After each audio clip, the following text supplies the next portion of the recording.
They gave her a car for graduation, I took the bus to mine. They gave her the balloons, I walked away with the future. And in the end, the award? That went to me. They gave her a car for graduation, I took the bus to mine. Then the award went to me.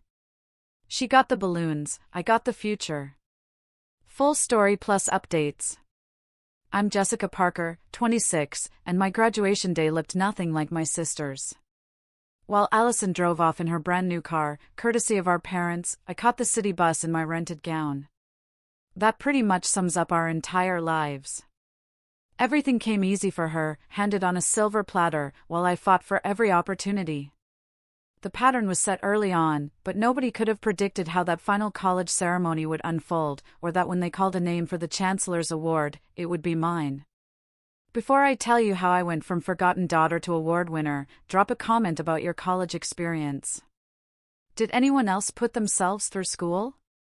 Hit that subscribe button to join others who turned adversity into achievement. The first time I noticed the difference in how my parents treated Allison and me was on my 7th birthday. Mom and Dad had thrown Allison an elaborate princess-themed party for her 7th birthday just 6 months earlier. My friends and I got grocery store cupcakes in our backyard. When I asked Mom why Allison got a big party with a bouncy castle and a magician, she patted my head and said, "You're not really into all that fancy stuff, Jessie. You're our practical girl." That became the running theme of my childhood. Allison needed special attention, I was naturally independent. The pattern repeated for every milestone. For my 10th birthday, I got a bike from a garage sale while Allison received a brand new one because she had trouble with balance. When Allison made the B team in middle school volleyball, my parents attended every single game, taking off work early and rearranging their schedules. When I won the regional science fair in 8th grade, they couldn't make it because Allison had a dentist appointment.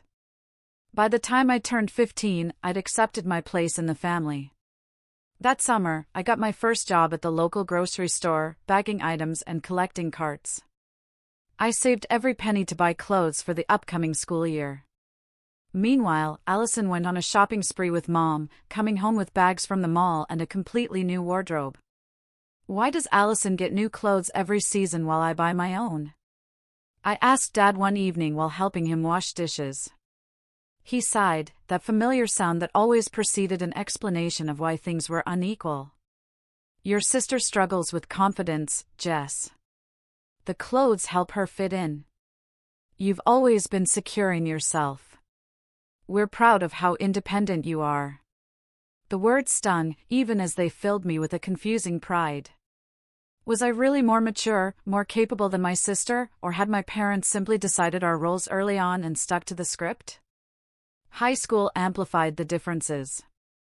Allison went through 3 different expensive hobbies, from horseback riding to photography to private singing lessons.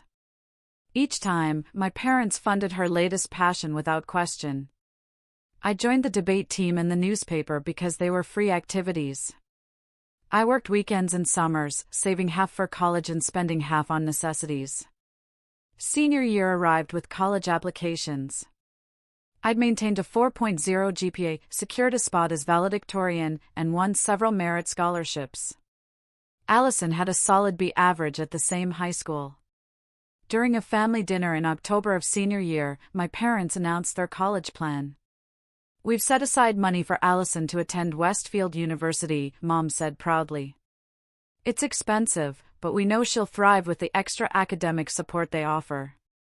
I waited for them to mention my college fund. The silence stretched uncomfortably. "What about my college?" I finally asked, setting down my fork. My parents exchanged that look they'd perfected over the years, the one that said they'd hoped I wouldn't bring this up. "Well, Jessica," Dad cleared his throat, "we figured with your grades and all those scholarships you're applying for, you'd be set. Plus, you've always been so good with money.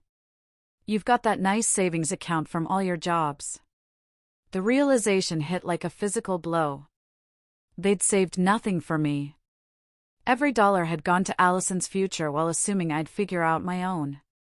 So Allison gets a free ride and I get nothing? My voice sounded small, even to my own ears. It's not nothing, Mom countered. You have your scholarships, and we know how capable you are. Allison needs the extra support. College will be challenging for her. I pushed back from the table, dinner forgotten. And it won't be challenging for me? Just because I work hard and get good grades doesn't mean college will be easy or affordable. Jessica, you're being dramatic, Dad said. We've always known you'd land on your feet. That's who you are. I spent that night researching financial aid options, tears blurring my vision as I filled out form after form. My dream school, Princeton University, where I'd been invited to apply early decision, faded into impossibility. Even with scholarships, the cost would be too high without parental support. That December, I accepted admission to State University with their generous merit scholarship covering about 60% of tuition. I'd have to work and take out loans for the rest, plus housing and expenses. Meanwhile, Allison got her acceptance package to Westfield, complete with a college shopping spree to outfit her dorm room.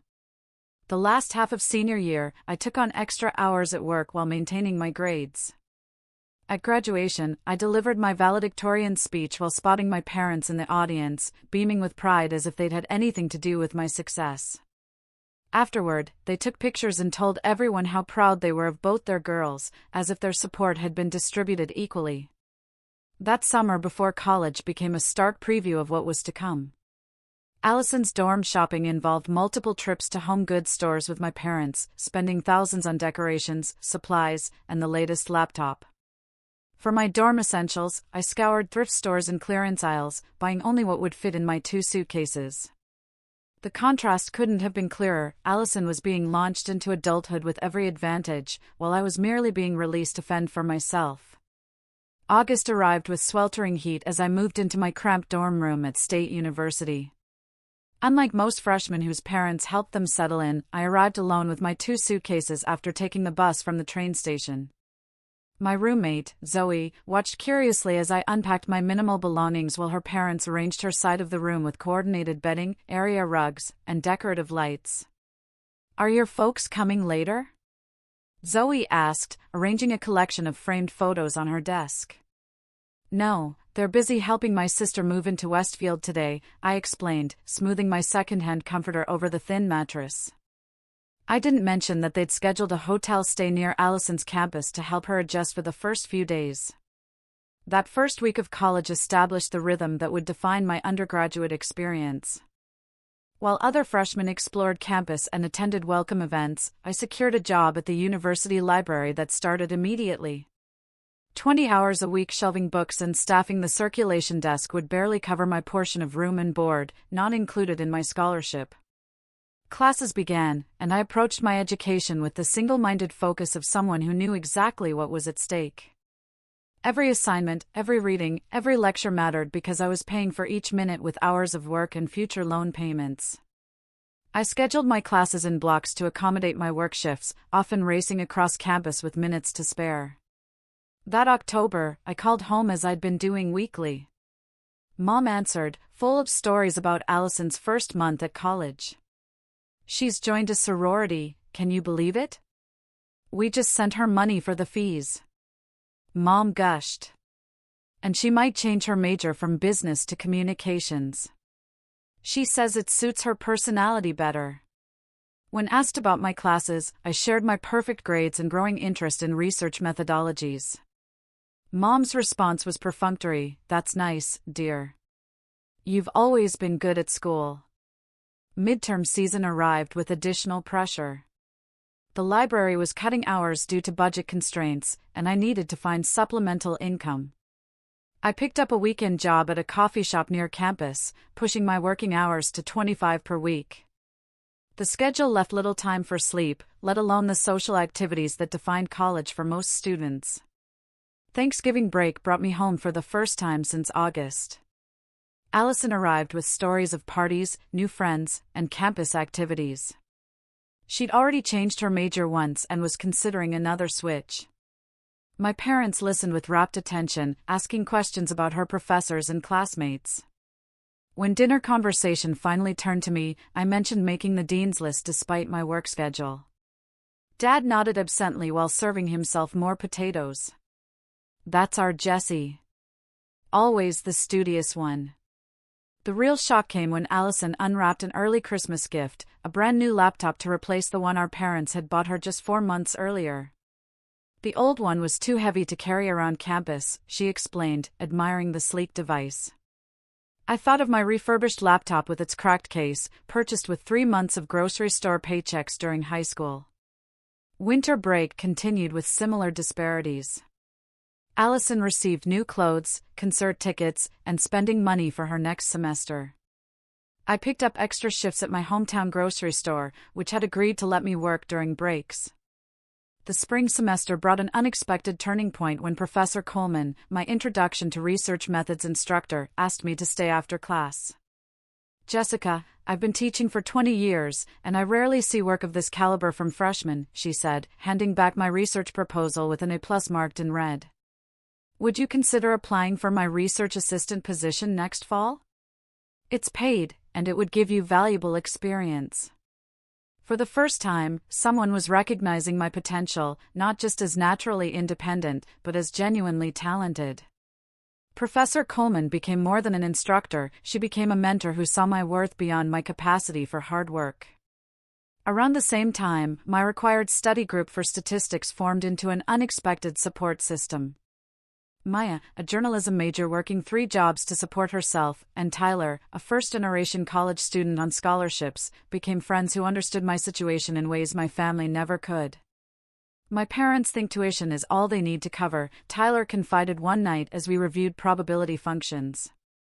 They don't understand about books, supplies, living expenses. Maya nodded. Mine can't help at all. Everything's on me. Some days I wonder if it's worth it. It has to be, I replied with conviction that surprised even me. We're building something they can't take away from us. By spring finals, our trio had formed an unshakable bond, supporting each other through late-night study sessions and early morning coffee runs. When grades posted, all 3 of us had made the dean's list despite our demanding work schedules. The last week of freshman year, I called home with my accomplishments, dean's list, acceptance to Professor Coleman's research position, and an invitation to join the honors college for sophomore year. That's wonderful, Jessica, Mom said distractedly. Listen, can I call you back? We're helping Allison book her summer trip to Europe. Her art appreciation professor recommended this program in Italy, and we want to get her deposit in before spots fill up. I hung up and stared at the phone, realizing that my academic triumphs would never compete with Allison's most basic needs in my parents' eyes. The pattern established in childhood was only becoming more pronounced in our college years. As freshman year ended, I faced the summer with determination rather than disappointment. While Allison explored Italian art galleries on our parents' dime, I secured a research stipend through Professor Coleman that would allow me to stay on campus and work ahead on next year's projects. The foundation I was building might be less glamorous than my sister's European adventure, but it was mine, earned through merit rather than entitlement. Sophomore year started with a sense of purpose I hadn't felt before. Professor Coleman's research assistantship provided both income and invaluable experience analyzing data for her study on information literacy. The position came with an unexpected benefit, a small office in the research wing that I could use for studying between classes and work shifts. Meanwhile, my friend Tyler had heard through the campus grapevine about a prestigious internship at the State Department of Education. You should apply, he insisted over lunch in the crowded cafeteria. They want someone with strong research skills, and that's literally what you do every day. Those internships always go to juniors and seniors, I objected. Just try, Maya chimed in. The worst they can say is no. Against my better judgment, I submitted an application, complete with a recommendation letter from Professor Coleman. 2 weeks and 3 interviews later, I became the first sophomore ever selected for the position. The part-time role would complement my research assistantship perfectly while opening doors to potential career paths. That Thanksgiving, I arrived home with legitimate professional accomplishments to share. Surely now my parents would recognize that I was building something significant. The holiday table told a different story. Allison dominated conversation with tales of her semester abroad in Barcelona, which our parents had funded after she'd grown bored with her classes at Westfield. "The Spanish lifestyle just speaks to me," she sighed dramatically. "I'm thinking of switching my major to international studies." This would be her third major change in less than 2 years. Each switch extended her timeline to graduation, with our parents absorbing the additional costs without comment. When conversation finally turned to me, I shared news of my internship and research position. "Oh, how nice," Mom said with the same tone she'd use for a child's crayon drawing. "Is that paying well? Are you able to cover your expenses?" No congratulations, no pride, just practical concerns about whether I was managing financially.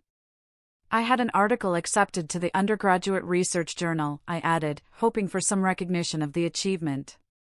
Dad nodded. "Always the bookworm. Don't work too hard, Jessie. College is supposed to be fun too." Later that night, I overheard my parents discussing Allison's request for an apartment off campus for her junior year. "The dorms are too noisy for her to focus," Dad explained. "If we want her to succeed, we should help her find somewhere quieter." The irony of this statement, given my perfect GPA despite working multiple jobs, felt like a physical pain in my chest. Junior year brought new challenges. My aging car, a high school graduation gift from my grandmother, broke down on the highway. Returning to campus after winter break, the repair estimate exceeded the vehicle's value. "Could you help me with a car loan?"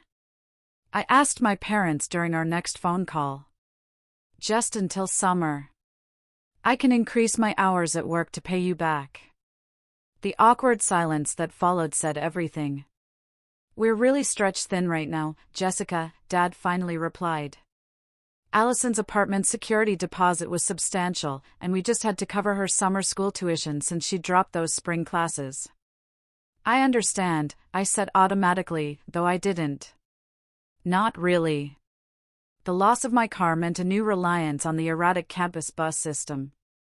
My carefully choreographed schedule of classes and work shifts now included extra transit time, further eating into precious study and sleep hours. Sometimes the last bus would leave the library before I finished my shift, forcing me to walk 30 minutes back to my apartment in the dark. That same semester, an unexpected dental emergency depleted my meager savings. The constant stress and poor nutrition of working student life had resulted in 2 cavities requiring immediate attention. With no dental insurance, the bill hit like a physical blow. Despite these setbacks, my academic star continued to rise.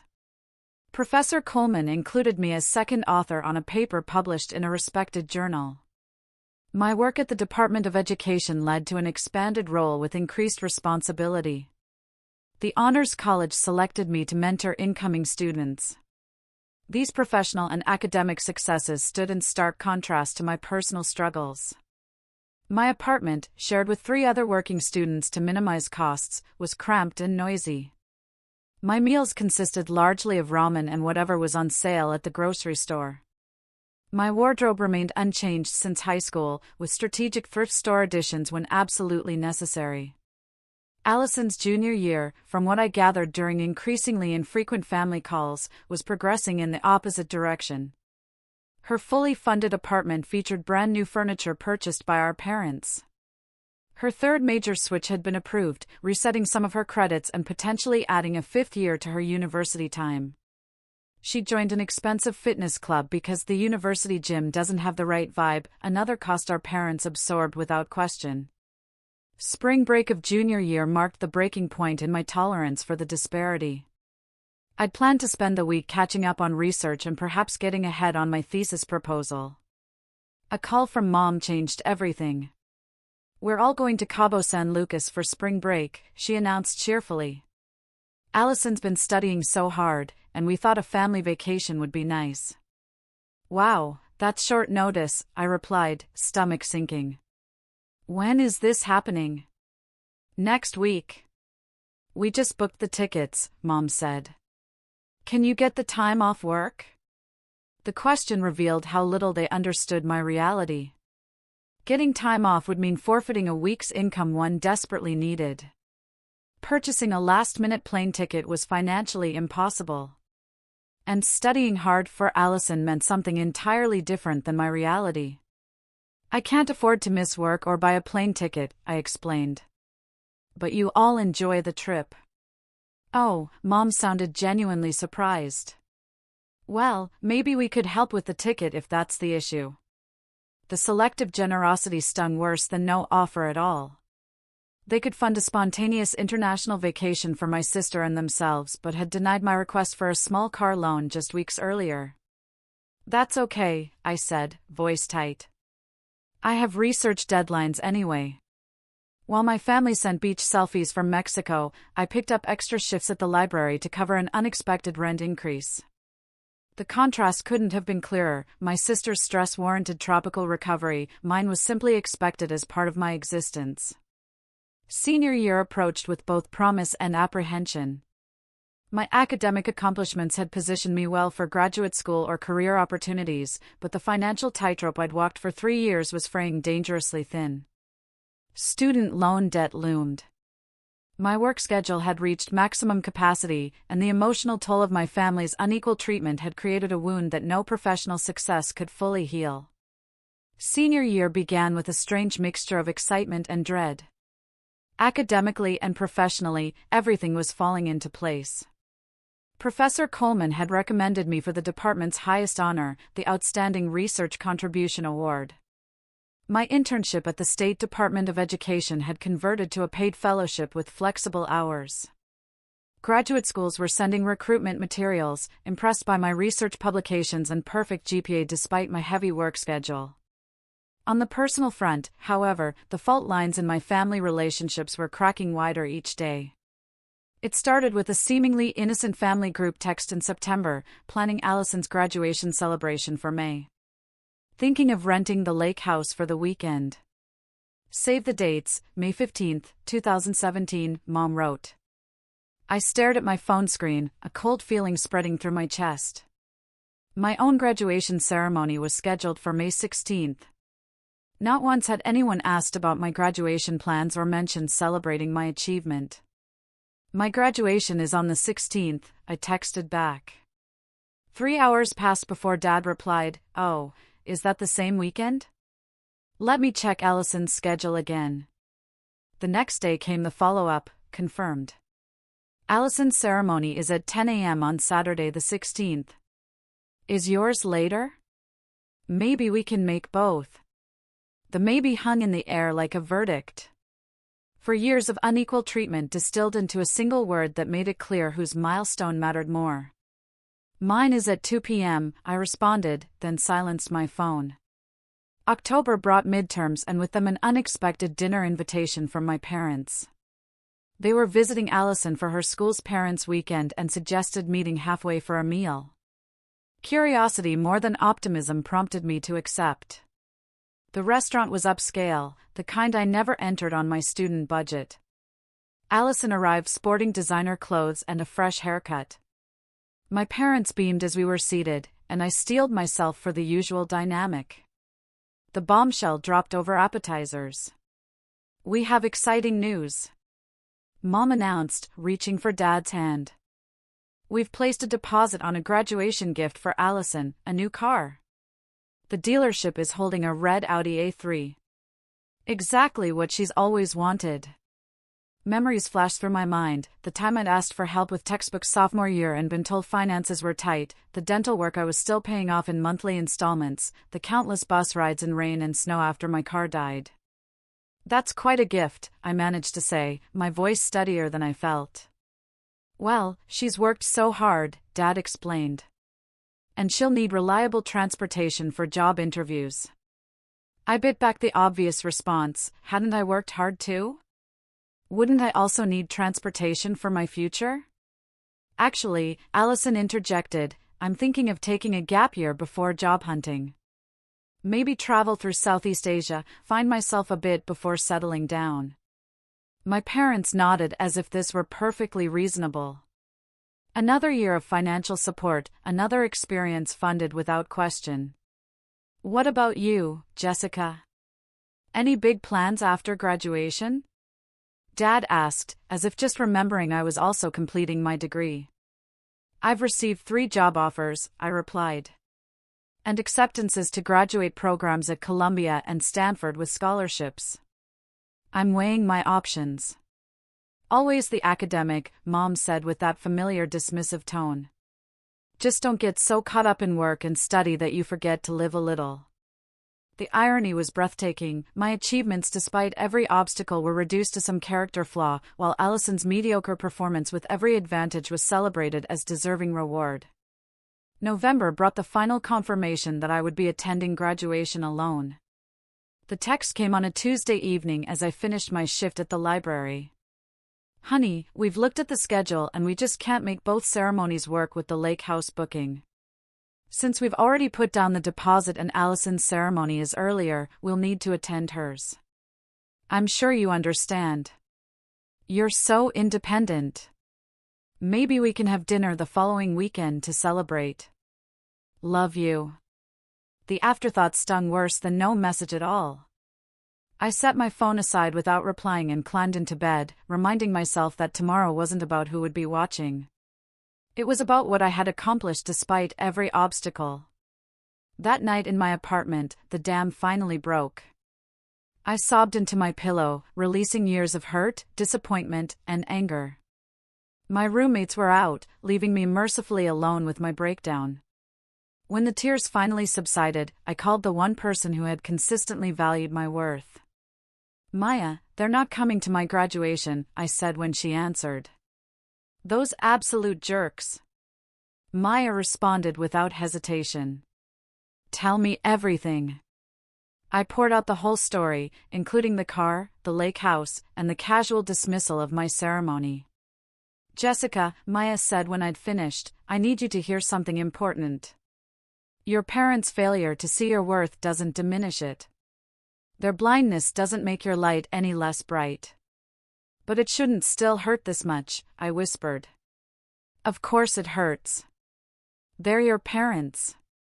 But look at what you've built without them. You've earned every single thing you have. No one can take that away. After we hung up, I sat at my small desk overlooking the street below.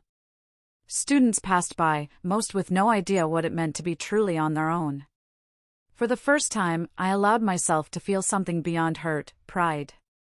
Not the defensive pride I'd used as a shield all these years, but genuine pride in what I'd accomplished against tremendous odds. That night, I made a decision. I would attend graduation alone, head held high. My achievements needed no witnesses to be valid, and whatever came next in my life would continue to be built on my own terms, without expectation of the support that had never materialized. December brought final exams and an unexpected email from the Dean of Students' office requesting a meeting. Concerned it might relate to my financial aid or graduation status, I rearranged my work schedule to attend. Jessica Parker, Dean Whitman smiled as I entered her office. Please have a seat. I've been looking forward to meeting you. Confused, I sat across from her desk. Is there a problem with my graduation application? Quite the opposite, she replied. Your name has been submitted for a special recognition at commencement. Before we announce it, I wanted to meet with you personally. My confusion must have shown on my face because she continued, every year, the university selects one graduating senior for the Chancellor's Award for Excellence and Perseverance. It's our highest honor, given to a student who exemplifies extraordinary achievement in the face of significant challenges. I didn't apply for any award, I said. You were nominated by several faculty members, led by Professor Coleman. Your story is remarkable, Jessica. Working multiple jobs while maintaining perfect grades, publishing research as an undergraduate, and doing it all without family financial support. She paused. The committee was unanimous in selecting you. The recognition I'd never received from my family was coming from my academic community instead. The irony wasn't lost on me. There's more, Dean Whitman continued. The award comes with a monetary prize, which most recipients use for graduate school or loan repayment, but this year an anonymous donor has matched the amount to establish a scholarship in your name for future students who are self-supporting. Tears threatened, but I held them back. Thank you. This is unexpected. We'll announce it at commencement, of course. I understand your family will be there. The question was innocent, but piercing. Actually, no. They'll be attending my sister's graduation the same day. Something flickered across Dean Whitman's face, understanding, perhaps, or recognition of what the nomination letters had surely explained. Well then, I'm especially glad you'll have this moment of recognition. You've earned it, Jessica, many times over. As May approached, I found myself in the strange position of preparing for the most significant academic achievement of my life with no one to share it.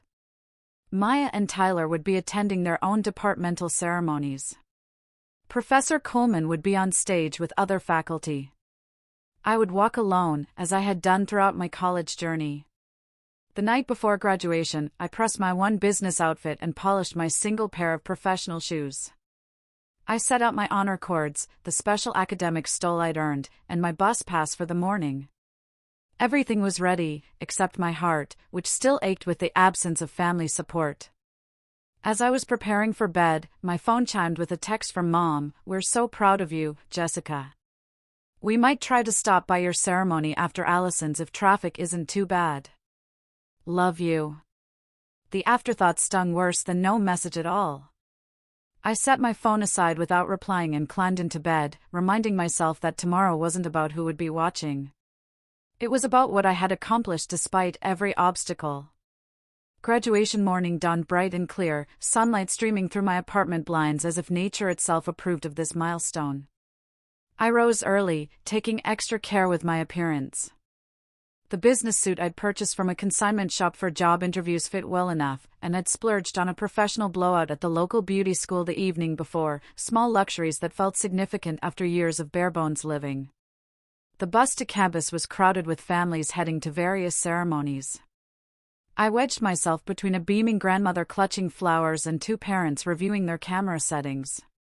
Their excitement highlighted my solitude, but I refused to let it dim my own sense of accomplishment. Campus had transformed overnight into a celebration zone. Banners hung from lamp posts congratulating the graduating class.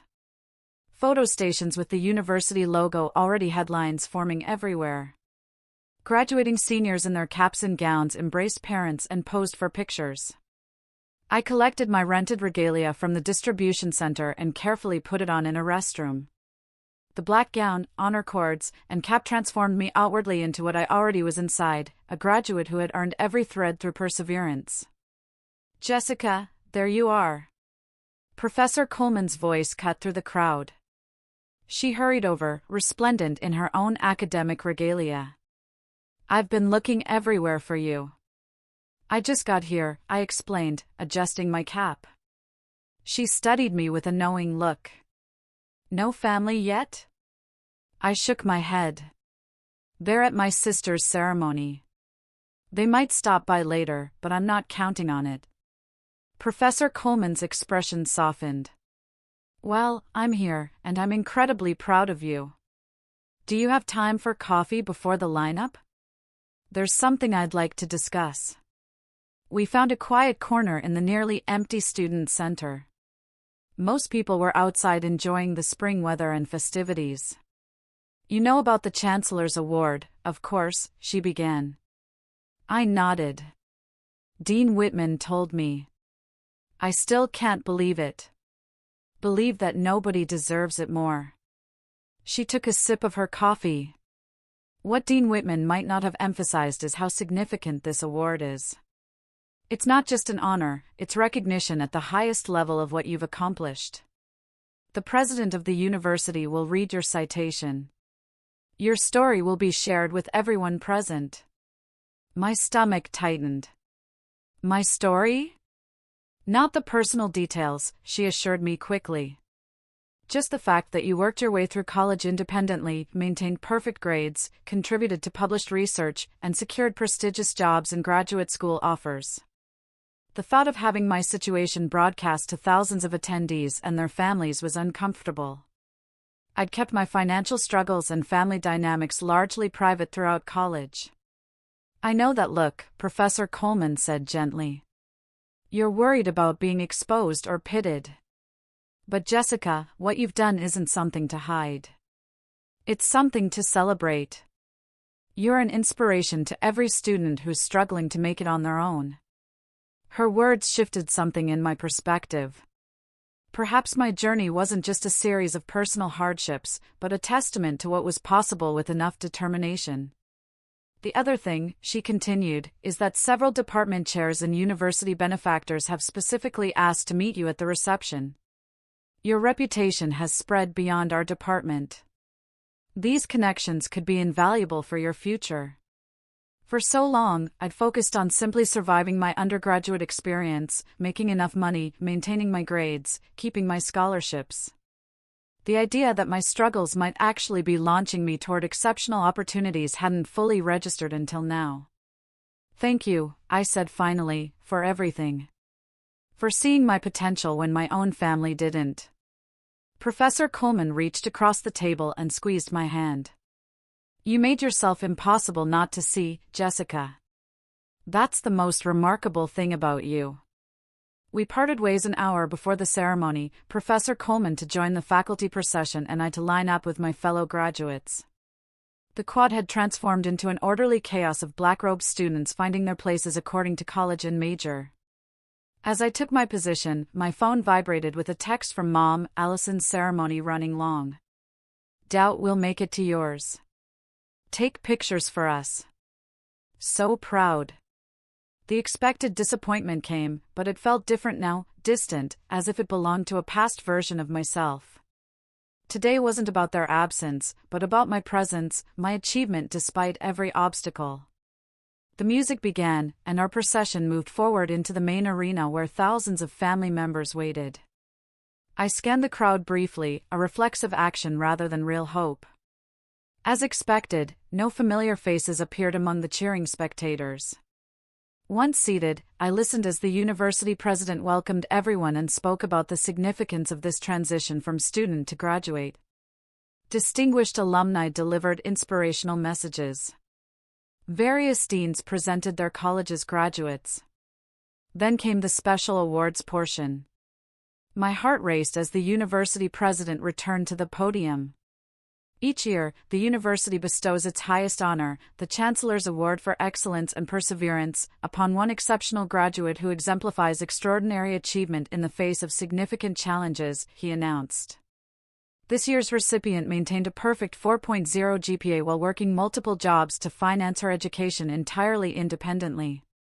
She published research in prestigious journals as an undergraduate, secured competitive fellowships, and has been accepted to top graduate programs with scholarships. Ladies and gentlemen, I am honored to present the Chancellor's Award to Jessica Parker.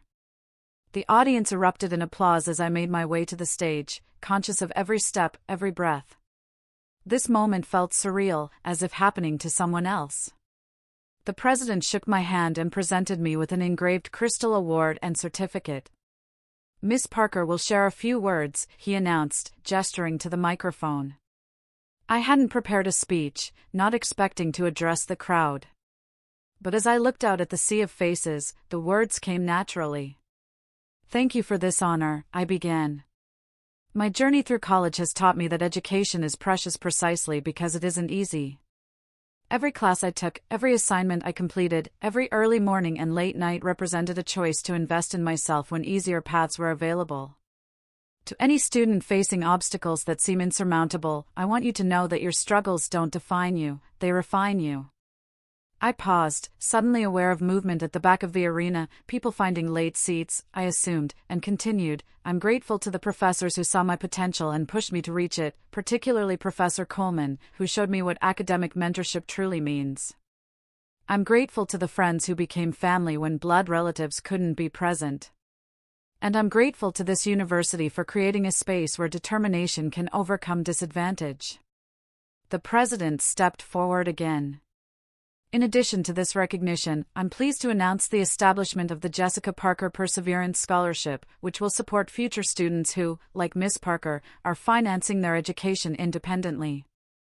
This scholarship ensures that her legacy of determination will benefit generations to come. As I returned to my seat amid continued applause, I noticed three latecomers being ushered to seats along the aisle, my parents and Allison.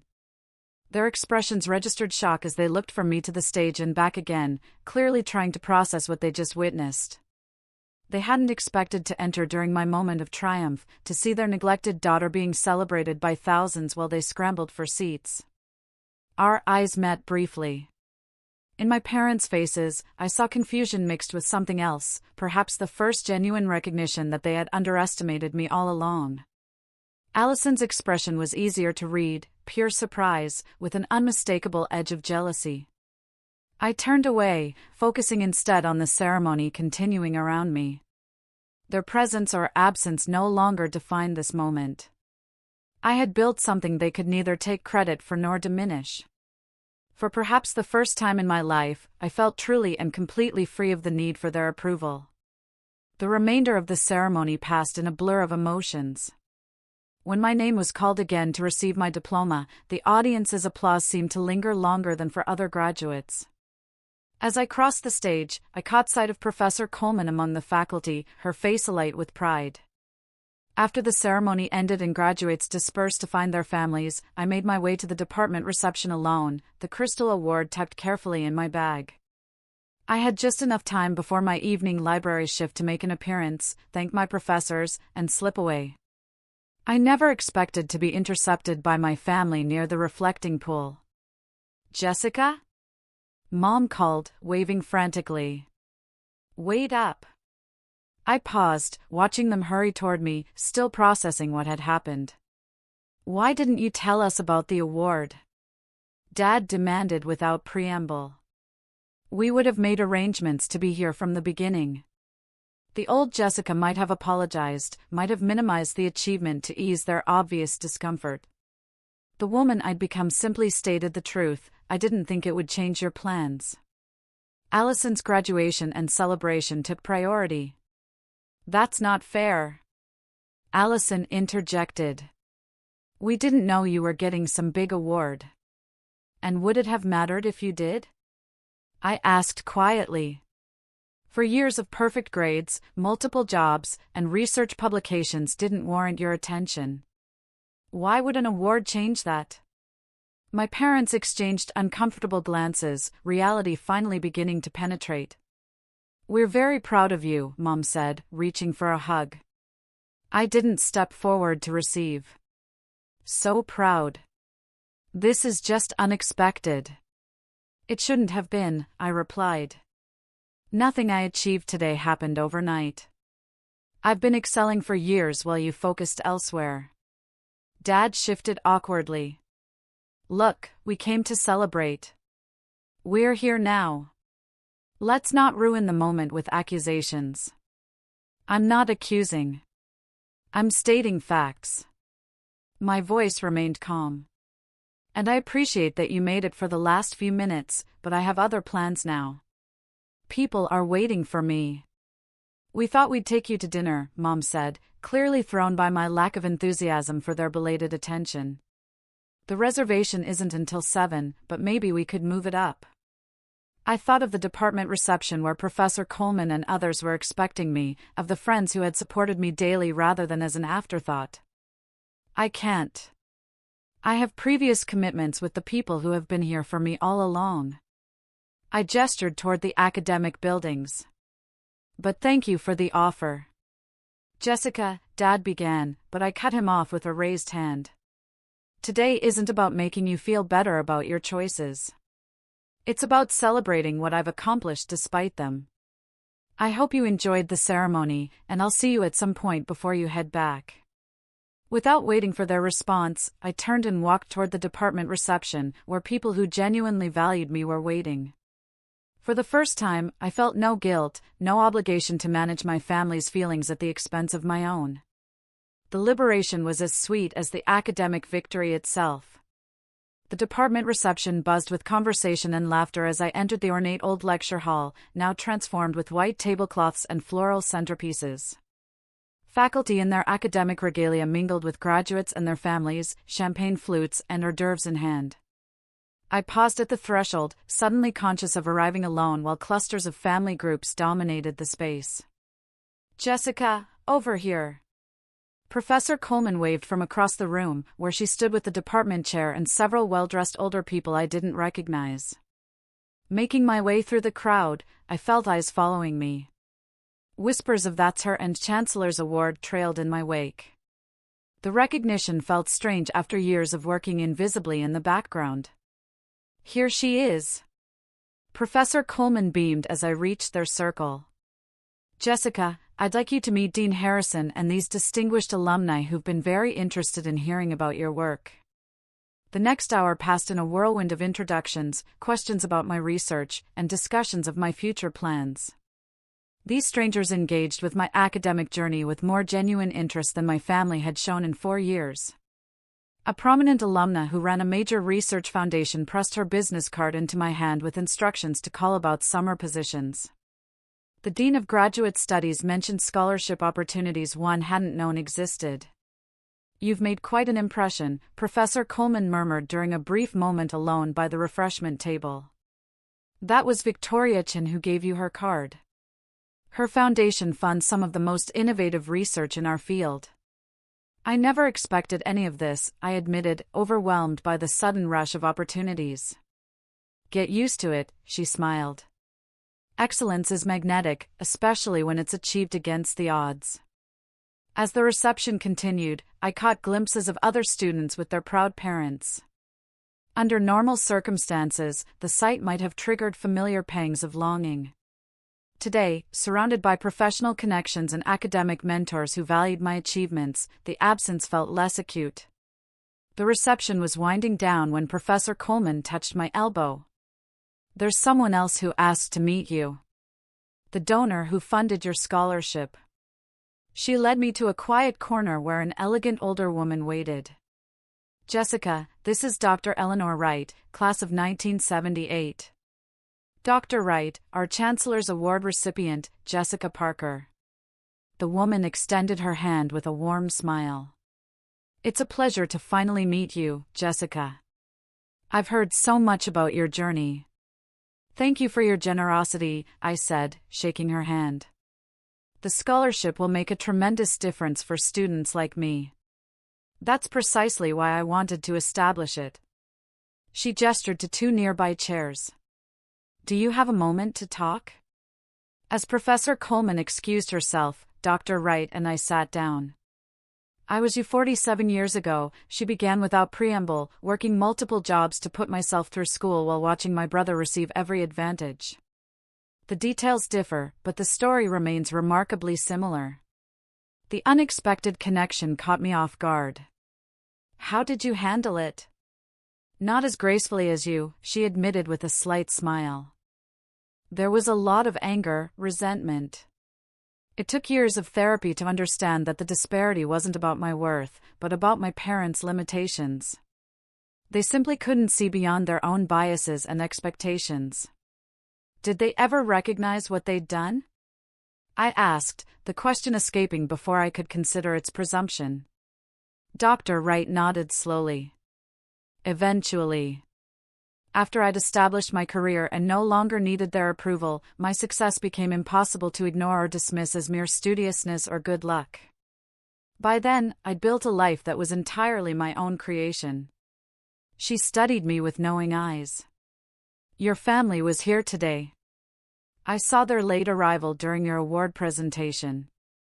I nodded, not trusting myself to elaborate.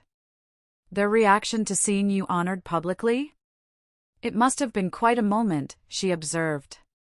"Confusing for everyone involved," I acknowledged. "They seemed shocked, maybe a little embarrassed." "I'm still processing it myself." "That's the beginning," Dr. Wright said. "This moment, this public recognition, has disrupted the narrative they've built around you and your sister. They can no longer maintain the fiction that your achievements are expected while hers deserve celebration." Her insight struck a chord so resonant it almost hurt. "What happens next?" "That depends on them, and on you. Some parents can grow and acknowledge their mistakes. Others double down on their established patterns. Either way, your path forward remains the same: continue building your life on your terms." She reached into her handbag and produced a business card, similar to the others I'd collected today. My foundation focuses on educational equity. We're always looking for voices that understand the experience from the inside. When you're ready, I'd like to discuss possibilities. As she rose to leave, Dr. Wright added one final thought. Remember this, Jessica, the greatest revenge against unfair treatment isn't anger or resentment. It's spectacular success coupled with genuine happiness. I think you're well on your way to both. Our conversation lingered in my mind as I left the reception and headed across campus. The library had given me the evening off as a graduation gift, leaving me unexpectedly free. Rather than return to my empty apartment, I found myself drawn to the central plaza where the main ceremony had taken place hours earlier. The massive space was nearly deserted now, cleaning crews gathering discarded programs and workers dismantling the stage. I sat on a bench overlooking the scene, reflecting on the day's events and Dr. Wright's words. The sound of approaching footsteps broke my reverie. Looking up, I saw my family walking tentatively toward me. "We figured we might find you here," Dad said, hands in his pockets. "You always liked quiet places to think." His observation surprised me. I hadn't realized he'd noticed such details about me. "We were hoping we could still have that dinner," Mom added. "Our reservation isn't for another hour." I studied their faces, searching for the right response. Allison hung back slightly, her expression unreadable. "Why now?" I asked finally. "What changed between this morning, when my graduation was an afterthought, and this evening?" The directness of my question seemed to catch them off guard. They exchanged glances before Dad spoke. "Seeing you up there, being honored like that, it made us realize we might have misjudged some things." "Might have?" The words slipped out before I could moderate them. "We did misjudge," Mom amended quickly. "We've taken your success for granted while pouring resources into supporting Allison. We thought we were doing what was best for both of you, based on your different needs. But we never asked what you needed," Dad continued. "We just assumed you didn't need anything." Their acknowledgement should have felt vindicating. Instead, it highlighted how fundamentally they had misunderstood me for years. My independence hadn't been innate, it had been forced upon me by their choices. "I did need things," I said quietly. "Financial support, yes, but more than that, recognition, celebration of my achievements, the sense that my hard work mattered to you as much as Allison's struggles." Allison stepped forward unexpectedly. "I didn't realize how uneven things were," she admitted. "I've been so caught up in my own stuff that I never questioned why you got less." "I'm sorry, Jessica." Her apology felt more genuine than our parents' stumbling recognition. Perhaps because she had been a beneficiary rather than an architect of the disparity. "Thank you," I acknowledged. "That means something." An uncomfortable silence settled over us until Mom tried again. "Will you come to dinner, please? We'd like to hear about your awards and plans." I considered the invitation, weighing my lingering hurt against the possibility of a new beginning. But something felt premature about celebrating with them now, as if their sudden interest required more evidence of sincerity. "I appreciate the invitation," I said carefully. "But I already have plans with friends who have supported me consistently throughout college. People who saw my worth before I had an award to prove it." Their disappointment was visible, but I continued, "I'm not saying no forever, just for tonight. This isn't something we can fix over one dinner after graduation." "What do you need from us?" Dad asked. And the simple question, perhaps the first time he'd ever asked it, caught me by surprise. "Time," I answered honestly. "And consistency. If you're genuinely interested in my life and achievements now, show me over time, not just today, when it's been publicly validated." They nodded slowly, absorbing the boundary I'd established. "We're proud of you," Mom said, the words sounding more genuine than when she texted them earlier. "Truly proud. And we'd like a chance to do better." "I'd like that too," I acknowledged. "But it will take more than words." As they turned to leave, Allison hung back for a moment. "For what it's worth," she said quietly, "watching you up on that stage today was amazing. You earned every bit of that recognition." Her words, perhaps the first unqualified admiration she'd ever expressed toward me, landed softly. "Thank you, Allison." I watched them walk away, feeling neither triumph nor bitterness, but something more complex, the beginning of a separation between my self-worth and their recognition of it. Whether they ever fully acknowledged the imbalance they'd created, I now knew with certainty that my value existed independently of their ability to see it. My phone buzzed with a text from Maya, celebration at Riverside Cafe in 30. "Tyler, Zoe, everyone's coming. You better be there, Chancellor's Award winner." I smiled, pocketing my phone and taking one last look at the empty graduation plaza. Whatever came next, graduate school, career, reconciliation with my family, or continued distance, I would face it on my own terms, surrounded by people who recognized my worth from the beginning. As I walked toward the campus exit, the setting sun cast long shadows across the quad, a fitting visual for this day of endings and beginnings. The bus stop was empty when I arrived. I checked the schedule posted on the shelter, 20 minutes until the next downtown bus. Pulling out my phone, I opened the rideshare app, one rarely used due to cost. Today, I decided, was worth a small splurge. I had places to be and people waiting for me, people who had chosen to be my family when biology had fallen short. 6 months after graduation, autumn painted the city in golden hues as I settled into my new routine. The job offer I'd accepted put me in a downtown office just blocks from the state education department where I'd interned. The salary, while entry-level, felt like unimaginable wealth after years of student poverty. Having my own tiny apartment, modest as it was, represented a luxury I'd never experienced during college. My professional life had launched with unexpected momentum. The connections made through Professor Coleman and other mentors opened doors that typically remained closed to new graduates. Dr. Wright's foundation had offered me a position on their Young Professionals Advisory Board, providing both networking opportunities and a modest stipend to supplement my income. The contrast between my current stability and the precarious balancing act of my college years sometimes felt surreal. No more rushing between multiple jobs. No more calculating whether I could afford both textbooks and groceries in the same week. The constant background anxiety of financial insecurity had diminished, though not completely disappeared. Some survival habits were hard to break. My relationship with my family remained complicated. True to their graduation day promises, my parents had made initial efforts to acknowledge the imbalance of the past. They sent occasional texts asking about my work. They remembered my birthday with an actual gift rather than just a phone call. Small steps, but noticeable ones. Allison and I had established a cautious, direct relationship independent of our parents. Monthly coffee meetings allowed us to discover each other as adults, rather than as competitors for family resources and attention.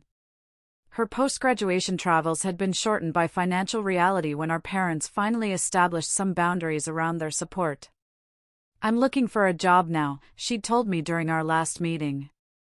"Mom and Dad are still helping with rent, but they said it's time I covered my other expenses."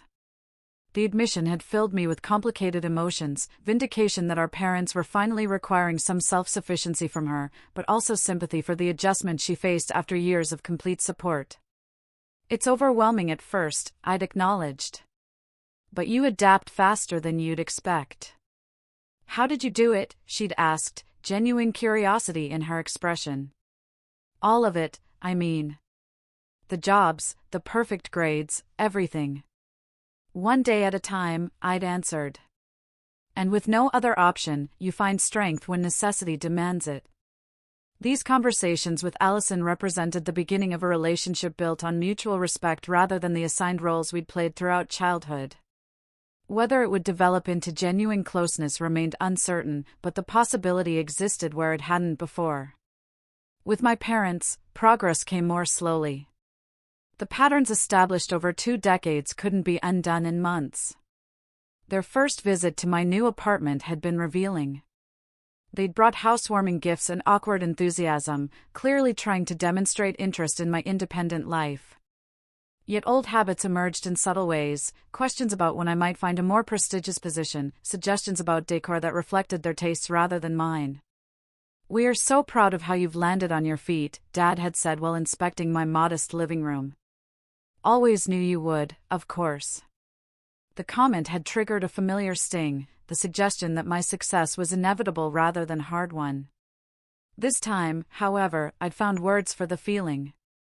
I didn't land on my feet by accident, I'd responded calmly. I built this life deliberately, choice by choice, sacrifice by sacrifice. Nothing about it was guaranteed or easy. His momentary discomfort had given way to thoughtful consideration. "You're right," he'd acknowledged finally. "We've taken your accomplishments for granted. I'm trying to do better with that." The admission, small as it was, represented progress. Not the complete reckoning I might have once craved, but a step toward mutual understanding. At the suggestion of Dr. Wright, I'd begun working with a therapist specializing in family dynamics. Those weekly sessions provided space to process years of disparate treatment and its impact on my self-worth. I learned that while I couldn't change my past, I could reshape its meaning and influence on my present. "The patterns in your family weren't your fault," my therapist often reminded me. "But healing from them is your responsibility." That healing took various forms. Some days it meant establishing clear boundaries around family interactions. Other days it involved acknowledging the grief for the parental support I'd never received. The hardest work came in separating my sense of value from external validation, recognizing that my worth existed independently of anyone's ability to see it, even my parents. The most unexpected aspect of healing came through mentoring. The scholarship established in my name had selected its first recipient, a brilliant sophomore working 3 jobs to finance her education. Our monthly meetings to discuss her progress became a highlight of my schedule. In supporting her journey, I found myself reclaiming pieces of my own experience, transforming them from wounds into wisdom. "How do you deal with the unfairness?" she'd asked during our most recent conversation, watching other students get everything handed to them while you work yourself to exhaustion. The question had struck at the heart of my own ongoing healing process. "The unfairness doesn't disappear," I told her honestly. "But its power over you can. When you build something entirely your own, brick by painful brick, no one can ever take credit for it or take it away from you. There is freedom in that, even when it comes at a high cost." Her nodding response had reflected understanding beyond her years. In helping her navigate her challenges, I was continuously reinterpreting my own. Perhaps the most profound shift came in recognizing that the hardships I'd faced had shaped me in ways I wouldn't trade. The self-reliance, work ethic, and resilience forced upon me by circumstance had become strengths I now claimed by choice. The unfair treatment that might have broken me had instead forged something unbreakable. That realization didn't excuse my parents' favoritism or erase the hurt it had caused, but it allowed me to carry that history differently, not as a burden of resentment, but as testimony to my capacity to thrive despite obstacles. Last weekend, I'd returned to campus for a small ceremony honoring scholarship donors and recipients. Professor Coleman had joined me, our relationship evolving from mentor-student to genuine friendship. We'd walked familiar paths, reminiscing about late nights in the research lab and celebrating how far I'd come. "Do you know what I admire most about your journey?" she'd asked as we passed the library where I'd spent countless hours working and studying. "My stubborn refusal to quit?" I'd suggested with a smile. "Your ability to transform pain into purpose," she corrected. "Many people experience unfairness. Few use it to create something beautiful, not just for themselves, but for others." Her observation had captured precisely what I was still learning, that the greatest freedom from past wounds comes not just from healing them, but from repurposing them into foundations for growth. As the scholarship reception ended, I'd watched my recipient chatting animatedly with faculty members, her confidence growing visibly with each interaction. In her determination, I saw echoes of my younger self, but with one crucial difference: she wasn't completely alone in her journey. The support structure I'd never had was now taking shape for her and others who would follow. That night, back in my apartment, I'd written in my journal about the full circle moment. The entry concluded with words that felt like both an ending and a beginning. Perhaps this is the most powerful response to unfair treatment, not just to overcome it personally, but to ensure it stops with you. To transform the painful pattern into its opposite. My parents' favoritism taught me the wrong lesson about my worth, but the right lesson about what matters in life, not what's handed to you, but what you build yourself. Not what you're given, but what you give. Not the approval you seek from others, but the standards you set for yourself. This journey of healing remains unfinished. Some days, the old hurt resurfaces unexpectedly. Some family interactions still activate patterns established in childhood. But the difference now is that I recognize these triggers without being defined by them. The story of my life is no longer primarily about what was withheld, but about what I've created in its absence. If there's one truth I've learned through all of this, it's that our most painful experiences often contain our most powerful gifts. Not because the pain itself has value, but because overcoming it reveals strengths we might never have discovered otherwise. The unequal treatment that once defined my family story has become just one chapter in a much larger narrative I'm writing for myself. One choice, one day, one act of creation at a time. Have you ever had to create your own path when others got an easier road? I'd love to hear your stories in the comments below. If my journey resonated with you, consider subscribing to hear more stories of overcoming obstacles. And if you know someone who needs to be reminded of their worth beyond others' recognition, please share this video with them. Thank you for witnessing my story, and remember, your value exists independently of anyone's ability to see it. Like, subscribe, and join me next week for another chapter of life's complicated journey.